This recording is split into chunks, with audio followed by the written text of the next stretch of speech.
하나님의 말씀은 데살로니가전서 2장 19절에서 20절에 이르는 말씀이 되겠습니다. 신약성경 331페이지입니다.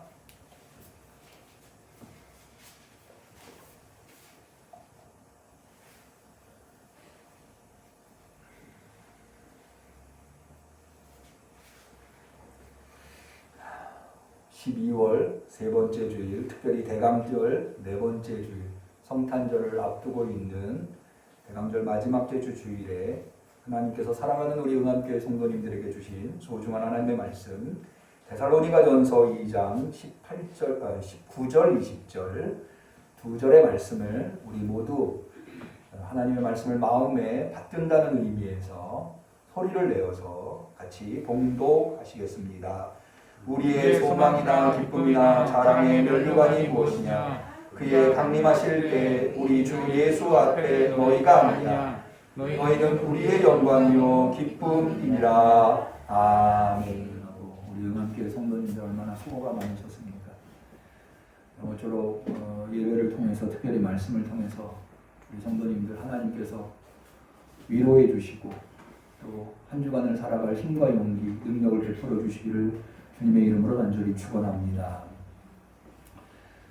원래는 특속의 시간입니다만은 여러 차례 말씀드린 대로 지난 주간에 코로나 확진자가 1000명이 넘어서고 있는 가운데 있어서 오늘 제가 보니까 1096명인가 최대 많이 또 확진자가 발생했더라고요.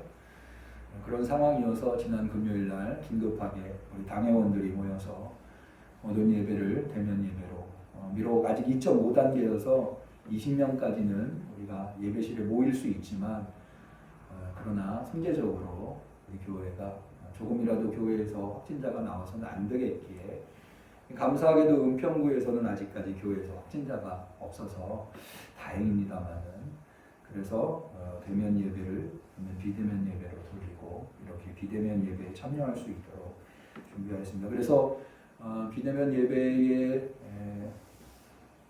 참여하는 인원을 최소화하기 위해서 특성도 생략을 하였습니다.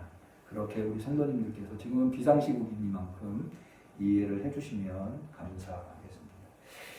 저는 지난 한 주간 보내면서 참으로 마음에 감사와 감격을 감출 수 없었습니다. 그 이유가 무엇인가 하면 바로 지난 주일날 우리 성도님들이 적극적으로 참여해 주셔서 잘 마무리할 수 있었던 사무총회 때문입니다. 저희 교회 사무총회를 마치고 난 다음에 여러 목사님들에게 전화를 받았습니다. 응암교회는 어떻게 사무총회를 하였느냐고. 지금 1000명이 넘어서고 있기 때문에 각 교회마다 연말연시에 사무총회를 해야 되는데 사무총회를 안 할 수는 없거든요.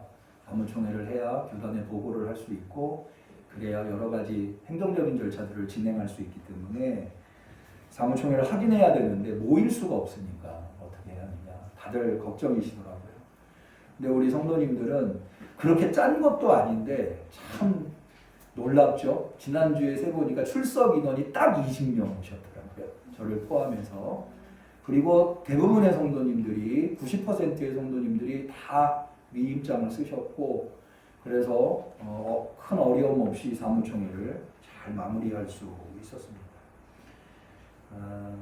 하나님께 너무 감사했고요. 우리 성도님들이 얼마나 주중에 오셔가지고 위임장을 쓰시고 돌아가실 만큼이나 우리 성도님들이 적극적으로 이 사무총회에 참여해 주셔서 너무나 은혜롭게 사무총회를 이 어려운 시국에도 마무리할 수 있었던 것이 참 감사했습니다.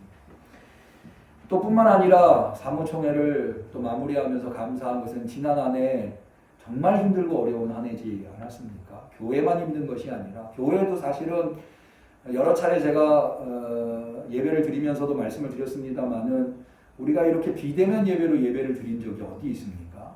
심지어 전쟁통에도 일제시대에도 다 예배를 드렸는데 지금 코로나 전국이라고 하는 비상사태 때문에 예배를 제대로 드릴 수 없는 이런 상황 속에서 교회만 어려운 것이 아니라 이게 전국이 또 전 세계가 지금 어려운 상황인데 그럼에도 불구하고 우리 응암교회 성도님들께서 정말 눈물 어린 참여와 예배와 헌금을 통해서 교회가 부족함이 없이 저는 작년에 이제 올해 지난 한 해 동안에 교회 재정이 굉장히 어렵겠구나라고 예상을 했지만 그렇게 큰 어려움 없이 오히려 다른 해보다도 재정이 좀 연말에 남아서 다른 해에 못했었던 것을 할 수 있을 정도까지 이렇게 우리 성도님들께서 하나님을 사랑하고 교회를 사랑하고 또 어찌하든지 신앙으로 살려고 했었던 모습을 거기에서 발견해서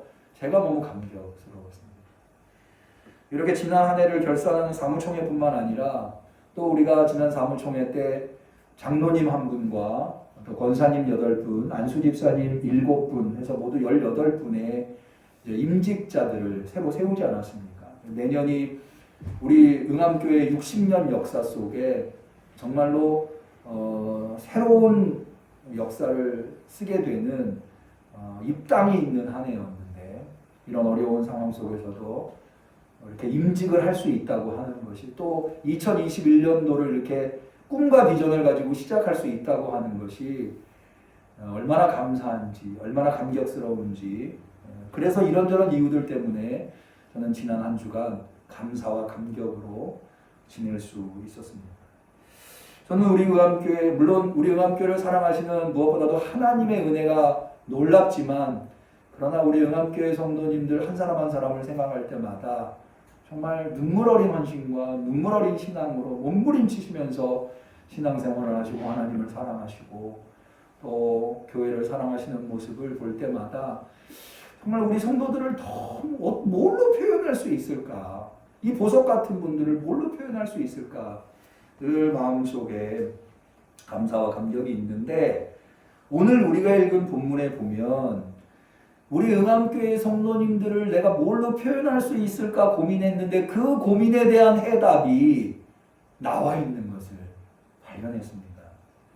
너무 반가웠어요. 내 마음을 어쩌면 이렇게 쏙 표현했을까? 그게 뭐냐면 자 19절 다시 한번 볼까요? 우리의 소망이나 기쁨이나 자랑의 면류관이 무엇이냐? 바울이 지금 데살로니가 교회 성도들한테 편지를 보내면서 이렇게 이야기하고 우리의 소망이나 기쁨이나 자랑의 면류관이 무엇이냐? 바울 자신의 여기 우리라고 하는 것은 바울과 실라를 이야기하는데 바울과 실라의 소망과 기쁨과 자랑의 면류관이 뭐냐? 그의 강림하실 때 우리 주 예수 앞에 너희가 아니냐? 데살로니가 교회 성도들이 바울과 실라의 기쁨이면서 소망이면서 기쁨이면서 자랑의 면류관이라 여기서 끝나지 않습니다. 20절에 보면 너희는 데살로니가 교회 성도들은 우리의 바울과 실라의 영광이요 기쁨이니라. 이 표현이 저는 너무 마음에 좋아요. 저에게서야말로 우리 응암교회 성도님들은 저의 소망이며 기쁨이며 자랑의 면류관입니다. 할렐루야. 여러분 이 단어 선택이요. 바울이 얼마나 탁월한 단어 선택을 했는지 제가 마음에 쏙 든 이유가 있어요. 여러분 여기 바울이 데살로니가 교회 성도들을 향해서 나의 소망이고 기쁨이고 자랑의 면류관이라고 표현했는데 소망은 무엇입니까? 여러분 소망은 삶의 동력입니다. 아무리 많이 가진 자라도 아무리 높은 권세를 있는 자라도 소망이 없는 삶은 삶의 동력이 없어요. 우리가 어떻게 오늘을 살아가고 이 힘들고 어려운 삶을 견뎌낼 수 있습니까? 미래에 대한 소망이 없으면 그럴 수가 없거든요. 그러니까 소망이 있는 삶과 소망이 없는 삶은 정말 천지 차이예요. 근데 바울이 데살로니가 교회의 성도들이 바로 바울의 소망이 되고 있다라고 말하는 것은 정말로 바울이 데살로니가 교회 성도들을 얼마나 사랑하고 얼마나 좋아하고 있는지를 알 수 있는 거죠. 두 번째로요. 바울이 데살로니가 교회 성도들을 기쁨이라고 표현하고 있어요. 여러분 소망의 삶을 산다고 해서 다 그 삶의 내용이 기쁘고 즐거운 건 아니에요. 소망의 삶을 살지만 지금 현재의 삶의 내용이 고단하고 괴롭고 슬프고 고통스러울 수 있어요. 그런데 바울은 소망의 삶을 살면서도 동시에 그 삶의 내용이 기쁨이라는 거예요. 누구 때문에? 데살로니가 교회 성도들 때문에. 소망의 삶을 산다고 하는 것도 위대한 일이지만 지금 현재 내가 그 소망의 삶의 내용을 기쁨으로 살아가고 있다고 하는 거 정말 놀라운 일이에요. 그러면 사실 우리 그리스도인들은요 삶의 내용이 기쁨이어야 돼요. 왜냐하면 우리가 믿은, 우리가 구원받은 소식, 그게 무슨 소식이에요? 기쁜 소식이에요. 복음이 기쁜 소식이잖아요. 그래서 천사들이 예수님이 태어나셨을 때 목동들에게 예수님의 탄생을 이야기할 때 뭐라고 합니까? 하늘에는 영광이요 땅에서는 기뻐하심을 입은 자들의 평화로다 라고 했어요. 그래서 그리스도인의 삶의 내용은 기쁨이어야 되는 거예요. 우리 응암교회 성도님들은 다 기쁨의 삶을 사실 수 있기를 축원합니다. 그런데 기쁨의 삶을 살 수 있도록 바울이 그 힘들고 어려운 사역을 하면서도 기쁨의 내용의 삶을 살 수 있도록 기쁨의 대상이 있는데 이게 바로 성도들이에요. 데살로니가 교회 성도들이다. 마지막 세 번째로는 자랑의 면류관이라는 거예요. 자랑의 면류관. 여러분 소망의 삶을 살아도요. 소망을 이룰 수 있어야 그게 진정한 소망입니다. 소망에 도달할 수 있어야 할 거 아니에요. 그러려면은 아무리 힘들고 어려워도 그 소망을 바라보면서 달려갈 수 있는 능력이 힘이 있어야 되는데 목표가 있어야 되는데 그게 바로 바울에게는 데살로니가 교회 자랑의 면류관이다. 우리 응암교회 성도님들은 다 면류관을 얻으실 수 있기를 축원합니다. 근데 바울에게는 데살로니가 교회 성도들이 그렇다는 거예요. 놀라운 이야기죠. 저는 이 말씀이 얼마나 마음에 와닿는지 저한테 정말로 그래요. 우리 응암교회 성도님들은 저한테 소망이며 제가 삶을 살아갈 수 있는 동력이 우리 성도님입니다. 제 삶이 기쁨으로 목회가 힘들고 어렵지만 그것을 기쁨으로 감당할 수 있는 것은 우리 응암교회 성도님들이 있기 때문이고 제가 하나님 앞에 가서 정말 마음껏 자랑할 수 있다면 그건 응암교회 성도님들일 거예요.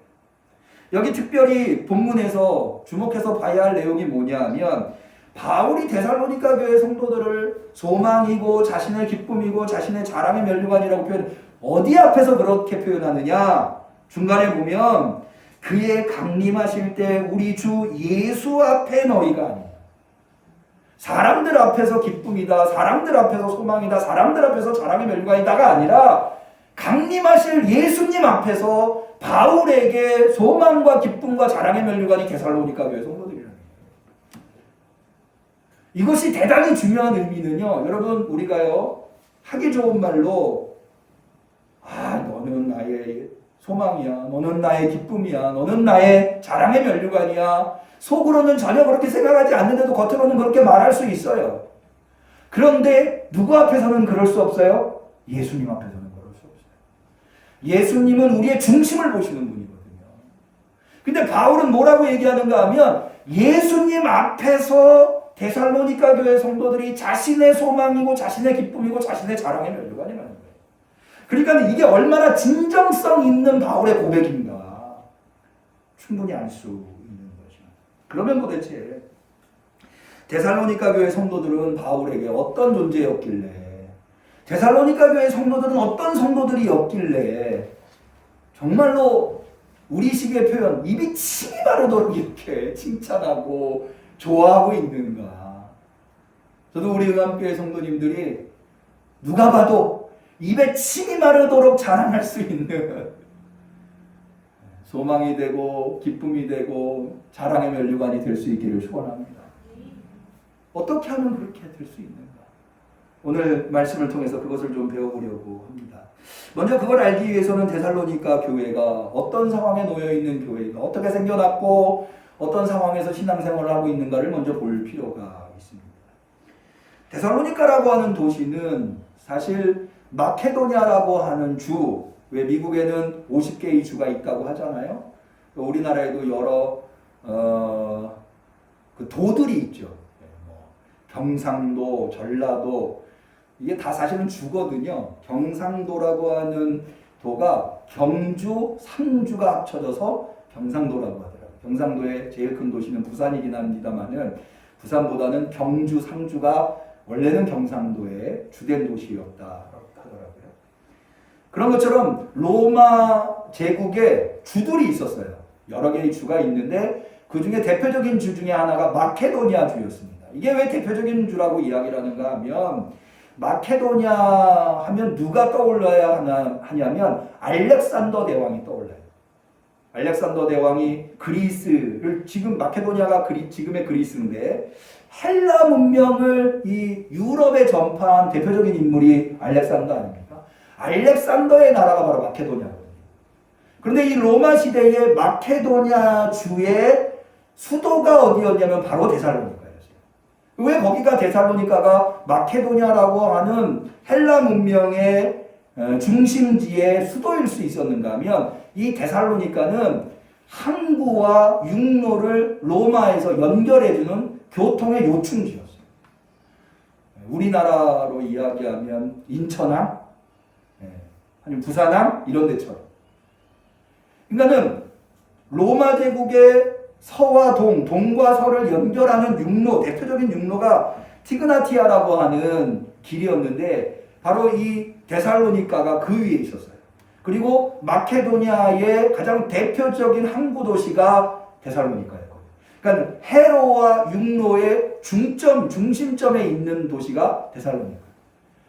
그래서 이 데살로니카에 누가 있었는가 하면 마케도니아 주를 다스리는 로마의 총독이 여기 주둔에 있었습니다.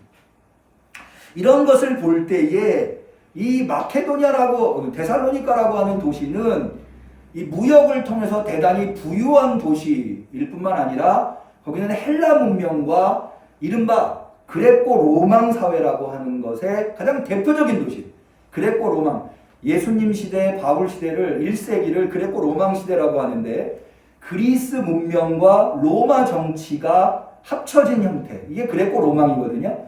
그런데 이 마케도니아는 아까 말씀드린 대로 알렉산더, 헬라 문명의 전도사였던 알렉산더가 속해 있는 나라일 뿐만 아니라 거기에 수도일 뿐만 아니라 데살로니카는 총독이 주재했기 때문에 정치적인 중심지이기도 했다는 거죠.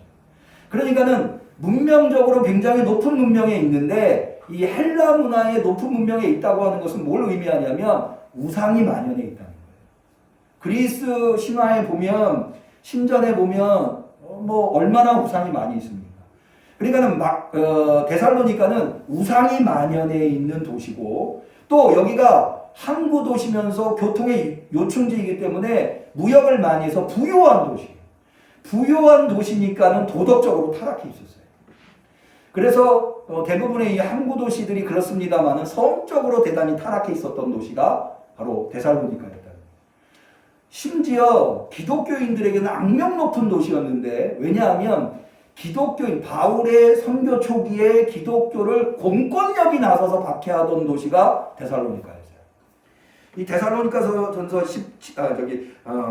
사도행전 17장 13절에 보면 이런 대목이 나와요. 데살로니카에 있는 유대인들이 바울이 하나님 말씀을 베레아에서도 전하는 줄을 알고 거기도 가서 무리를 움직여 소동케 하거늘.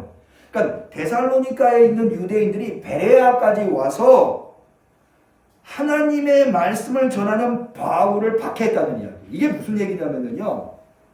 바울이 데살로니카에 오게 된 경위가 사실은 빌립보에 있다가 바울과 실라가 빌립보에서 복음을 전하다가 억울하게 감옥에 갇히지 않았습니까? 그래서 감옥에서 풀려 나오면서 온 도시가 데살로니카예요. 근데 이 데살로니카에서 복음을 전했는데 주로 회당을 중심으로 해서 복음을 전했는데 누가 이 복음을 받아들였는가 하면 헬라인들과 특히 데살로니카에 있는 귀족의 부인들이 이 복음을 받아들였어요. 사도행전 17장 4절에 보면 그 중에 어떤 사람과 경건한 헬라인의 큰 무리와 적지 않은 귀부인도 권함을 받고 바울과 실라를 쫓았다라고 되어 있거든요. 그러다 보니까 유대인들이랄지 다른 우상을 섬기고 있는 사람들의 시기 질투를 받게 되었어요. 그래가지고 이 사람들에 의해서 특별히 유대인들을 중심으로 해서 이 바울과 실라에 대한 박해가 시작되는데 이 바울과 실라를 잡으려고 당시에 데살로니카에 있는 야손이라고 하는 사람의 집에 바울과 실라가 머물고 있었는데 그 집에 찾아갑니다. 갔더니 바울과 실라가 없는 거예요. 그래서 야손을 붙잡아다가 재판에 넘겨서 야손이 감옥에 갇히게 돼요. 그리고 보석금을 내고 풀려난 사건이 있어요. 야손이 그렇게 보석금을 내고 풀려나가지고 바울과 실라는 여기 더 이상 있어서는 안 되겠구나 라고 한밤중에 도주해서 간 곳이 베레아예요. 데살로니카에서 베레아로 갔어요.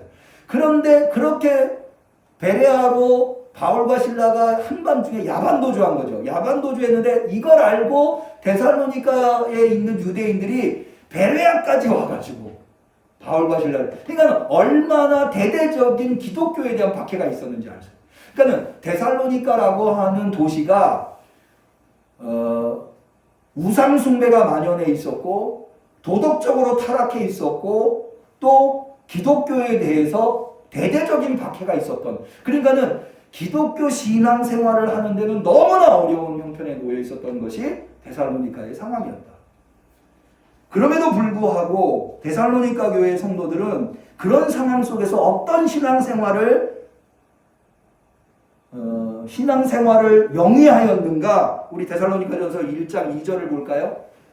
여기 바울은 이렇게 얘기합니다. 우리가 너희 무리를 인하여 항상 하나님께 감사하고 기도할 때 너희를 말하면, 하나님이 바울이 데살로니가 교회 성도들에 대해서 하나님 앞에 아뢰는데 뭐라고 아뢰는가 하면, 너희의 믿음의 역사와 사랑의 수고와 우리 주 예수 그리스도에 대한 소망의 인내를 우리 하나님 아버지 앞에서 쉬지 않고 기억하고 있다.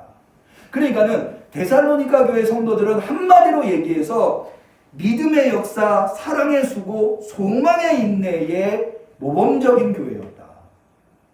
믿음의 역사, 사랑의 수고, 소망의 인내. 여기서 뭐가 발견이 되나요? 믿음, 소망, 사랑이 발견.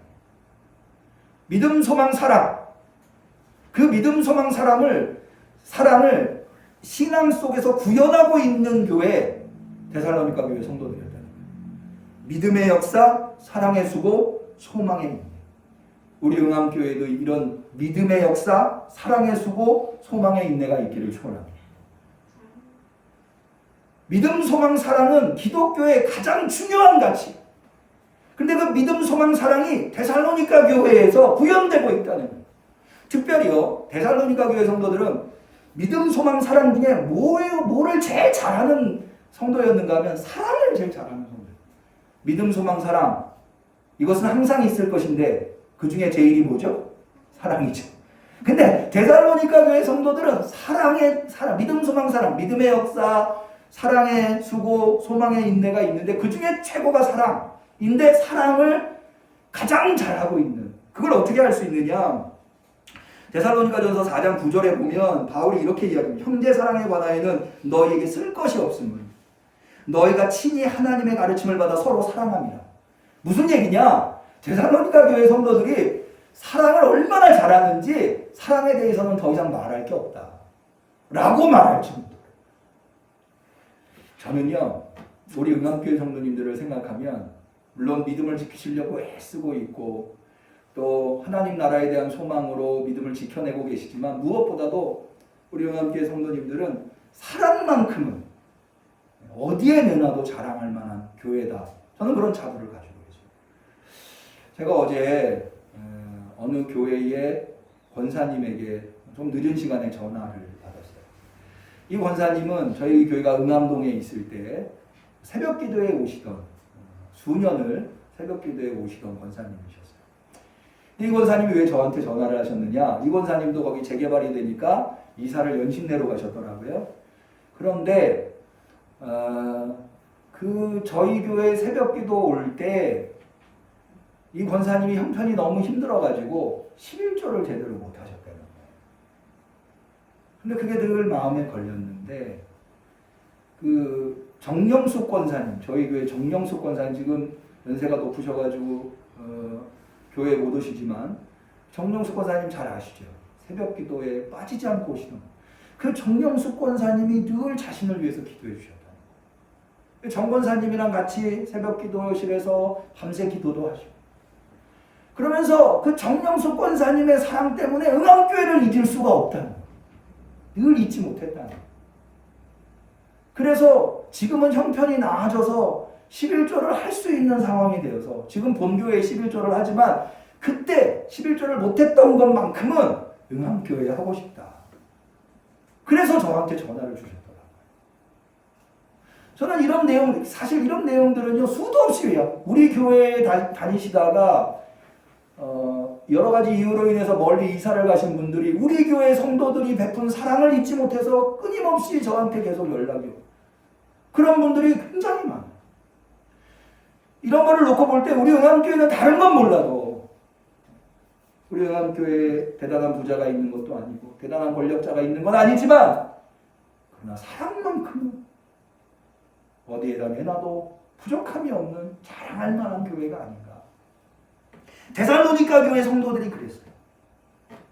믿음의 역사, 사랑의 수고, 소망의 인내가 있는데 그 중에서도 사랑만큼은 바울이 더 이상 할 말이 없다는 거예요. 너무나 잘하고 있어서.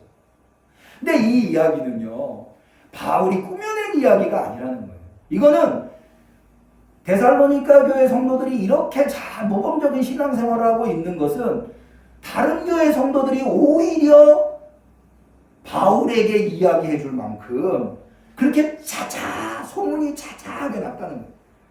데살로니가전서 1장 8절을 볼까요? 주의 말씀이 너희에게로부터 마케도냐와 아가야에게만 들릴 뿐이 아니라 하나님을 향하는 너의 믿음의 소문이 각처에 퍼진고로 우리는 아무 말도 할 것이 없노라.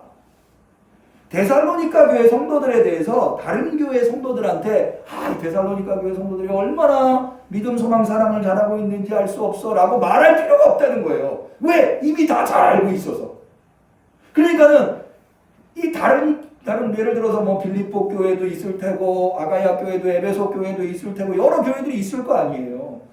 그 교회 성도들이 먼저 바울에게 그 데살로니가 교회 성도들은 뭐 너무 모범적이고 너무 소중한 사람들이다 라고 이야기를 한다는 거죠. 저에게 소망이 있다면 우리 응암교회 성도들이 여러분의 은평구 안에 한 300여 개의 교회들이 있어요. 크고 작은 교회들이 있는데 응암교회 성도 하면 다른 교회 성도들이 응암교회 성도라고? 그러면은 뭐 신앙은 뭐 물어볼 것도 없어. 말할 것도 이렇게 말하실 수 있는 그런 성도와 교회가 되기를 축원합니다. 그런 교회가 될 수 있다면 얼마나 좋을까. 그러면 도대체 데살로니가 교회 성도들은 뭐가 그렇게 대단하길래 이렇게 바울이 우리식으로 얘기하면 입에 침이 마르도록 자랑하고 있는, 이 사람들의 믿음, 소망, 사랑은 뭐 내가 말할 필요도 없을 정도로 도대체 데살로니가 교회 성도들에게 특별히 있는, 사실은 바울이요 교회 편지들을 보면, 바울의 서신들을 보면은요 교회들을 다 이렇게 칭찬하는 게 아니거든요. 예를 들어서 갈라디아 교회 성도들을 얼마나 비난하는지 몰라요. 너희가 어쩌면 그렇게 속히 복음에서 떠났냐. 고린도 교회 성도들도 마찬가지고요. 주로 문제가 발생해서 편지를 보내니까 편지를 보면 대부분은 그 교회가 잘못하고 있는 것들에 대해서 이야기하고 있어요. 근데 데살로니가 교회는 그렇지가 않은 거예요. 그러니까 바울이 너희는 나의 소망이고 나의 기쁨이고 자랑의 면류관, 너희의 믿음의 역사와 사랑의 수고와 소망의 인내가 얼마나 대단한지 말할 필요도 없다. 이렇게까지. 도대체 데살로니가 교회 성도들은 어떤 사람들이길래? 몇 가지 이유를 여기 데살로니가 전서에서 발견할 수 있는데요. 첫 번째로는 데살로니가 교회 성도들은 이 어려운 상황에서도 예수 그리스도와 특별히 바울과 실라를 자신의 모범의 대상으로, 신앙의 모범의 대상으로 삼아요. 자, 데살로니가전서 1장 6절을 보니까 이런 말씀이 기록되어 있어요. 또 너희는 많은 환난 가운데서 성령의 기쁨으로 도를 받아 우리와 주를 본받는 자가 되었으니, 우리와 주를 본받는 자가 되었다. 목회자를 본받으려고, 바울과 실라를 본받으려고, 예수님을 본받으려고, 이 어려운 상황에서도. 두 번째로는요, 바울과 실라가 전한 말을 사람의 말로 받지 않고 하나님의 말씀으로 받아요. 이 데살로니가 교회 성도들은. 데살로니가전서 2장 13절에 보니까 이러므로 우리가 하나님께 쉬지 않고 감사하노. 너희가 우리에게 들은 바 하나님의 말씀을 받을 때에 사람의 말로 아니하고 하나님의 말씀으로 받음이니 진실로 그러하다. 하나님의 음성으로 듣는 거예요. 그러니까 이 목회자의 말을 하나님의 음성으로 들으니까 이 데살로니가 교회 성도들은 늘 바울과 실라를 보고 싶어해요. 데살로니가전서 3장 6절 지금은 디모데가 너희에게로부터 나와 너희 믿음과 사랑의 기쁜 소식을 우리에게 전하고 또 너희가 항상 우리를 잘 생각하여 우리가 너희를 간절히 보고자 함과 같이 너희도 우리를 간절히 보고자 한다 하니 바울과 실라를 늘 간절히 보고 싶어 하는 거예요. 바울과 실라를 닮고 싶은 대상으로 삼고 바울과 실라의 말을 사람의 말로 듣지 않고 하나님의 음성으로 듣고 저희 아버님께서 평생 목회하신 거 다 아시죠? 여기 증산동에 있는 천연교회에서 은퇴를 하셨는데 은퇴하시기 몇 년 전에 한번 아버님이 저한테 그런 얘기를 하시더라고요. 그 천연교회 장로님들이 아버님 목사님한테 이런 얘기를 하셨대요. 목사님, 사실 우리가 예수님 믿고 하나님 믿는 건 목사님 때문입니다. 우리가 하나님을 보기로 했습니까? 예수님을 보기로 했습니까? 우리가 본 거는 목사님 뿐입니다. 근데 목사님이 하나님이 있다고 하고 예수님을 믿어야 구원받는다고 하니까 우리는 그 말 믿고 여기까지 왔습니다. 그렇게 이야기를 하시더라고요. 저는 그게 어떤 측면에서 보면 무슨 장로님까지 되셔가지고 저렇게 말씀을 하시나 할 수도 있지만 저는 그게 진솔한 고백이라고 봐요. 여러분 신앙이 나락으로 떨어지잖아요. 누구부터 보기 싫은 줄 아세요? 목회자부터 보기 싫어요. 예배부터 나가기 싫고요. 목회자와의 관계가 좋으면은요 신앙도 자라나겠군요. 그럼 제가 응암교회 담임 목회를 하고 있습니다만 사실은 이런 말씀하기가 너무 부끄러워요. 내가 얼마나 부족한 사람이라는 걸 알고 있으니까 제가요. 그러나 제가 부족하지만 저는 우리 성도님들이 그런 마음, 그런 태도를 좀 가지셨으면 좋겠어요. 저도 더 노력하겠습니다. 어떻게 해서든지 우리 성도님들한테 모범적인 목회자가 될 수 있도록 더 애쓰고 노력하겠습니다. 그러나 비록 제가 부족하더라도 우리 성도님들이 목회자를 닮으려고 또 목회자의 말을 사람의 말로 듣지 않고 하나님의 음성으로 들으시고 어떻게 한 번이나 왜 성도들이 목회자를 보고 싶어 하겠어요? 목회자 그 개인이라고 하는 사람을 보고 싶겠어요? 목회자를 통해서 하나님의 말씀을 듣고 싶은 거. 목회자를 통해서 자신의 신앙을 더욱더 고양시키려고 하는 거죠. 목회자의 관계가 신앙에 얼마나 크고 중요한가는 강조하여 이야기하지 않아도 우리 성도들이 너무나 잘 알죠. 무엇보다도 데살로니가 교회 성도들은 바울과 실라의 목회자와의 관계가 너무나 좋았어요. 목회자를 모범으로 삼고 목회자의 음성을 하나님의 음성으로 듣고 한 번이라도 너무 그러니까 바울과 실라는 데살로니가 교회 성도들을 어떻게까지 이야기하는가 하면 바울과 실라도 데살로니가 교회 성도들을 만나고 싶어 한달라요. 여러분 우리 다 그렇잖아요. 자기 만나고 싶어하고 자기 좋아하는 사람 만나고 싶어 하잖아요. 바울과 실라가 그랬어요. 데살로니가전서 2장 17절에 보면 형제들아 우리가 잠시 너희를 떠난 것은 얼굴이 아니요 마음은 아니니 내가 너희를 떠난 게 얼굴뿐이지 마음은 너희를 떠난 본 적이 없다. 너희 얼굴 보기를 열정으로 더욱 힘썼노라. 보고 싶다는 거예요. 뿐만 아니라 데살로니가 교회 성도들이 이렇게 목회자를 좋아하고 목회자를 따르니까 바울과 실라가 그 어렵고 힘든 사역 속에서도 위로를 얻는다는 거예요. 데살로니가전서 3장 7절 이러므로 형제들아 우리가 모든 궁핍과 환난 가운데서 너희 믿음으로 말미암아 너희에게 위로를 받았노라. 위로가 되는 거예요. 여러분 목회를 할 때요 하나님한테 늘 위로를 받지만 사실은 성도들한테도 큰 위로를 받아요. 바울이 그랬다는 거예요. 심지어 바울이 뭐라고까지 얘기한 줄 아세요? 내가 데살로니가 교회 성도들 때문에 산다 라는 얘기까지 해요. 데살로니가전서 3장 8절에 보면 그러므로 너희가 주 안에 굳게 선즉 우리가 이제는 살리라. 왜 우리 부모님들이 자녀들이 너무 사랑스럽고 너무 좋을 때 야 내가 너 때문에 산다 이런 말 하잖아요. 바울이 지금 데살로니가 교회 성도들한테 그렇게 얘기하고 있다는 거예요. 얼마나 아름다운 모습입니까? 우리 응암교회가 이런 모습을 가질 수 있기를 바랍니다. 그러다 보니까는 바울은 데살로니가 교회 성도들을 위해서 항상 기도해요. 무엇보다도 바울이 데살로니가 교회 성도들을 위해서 기도하는 내용은 첫 번째는 감사와 기쁨이에요. 하나님, 내가 누구라고 이런 성도를 나의 성도로 주셨습니까? 데살로니가전서 3장 9절에 보니까 우리가 우리 하나님 앞에서 너희를 인하여 모든 기쁨으로 기뻐하나니 너희를 위하여 능히 어떠한 감사로 하나님께 보답할고. 야, 어떻게 저런 성도들을 만나게 해주셨어요? 어떻게 저런 성도? 그런 감격이 바울에게 있는 거예요. 데살로니가 교회 성도들. 저도 마찬가지. 야, 아무것도 아닌 나를 어쩌면 이렇게 좋은 성도들, 어쩌면 이렇게 훌륭한 성도들. 때로는요, 우리 장로님들이, 우리 권사님들이, 안수 집사님들이, 집사님들이, 성도님들이 저보다 대단해 보일 때가 많이 있어요. 하나님 앞에 감사하지 아니할 수 없고 감격하지 아니할 수 없는 거죠. 그런 성도들을 위해서 또한 이렇게 기도합니다. 바울은 저 성도들이 더 서로 사랑할 수 있도록 하나님 도와주세요.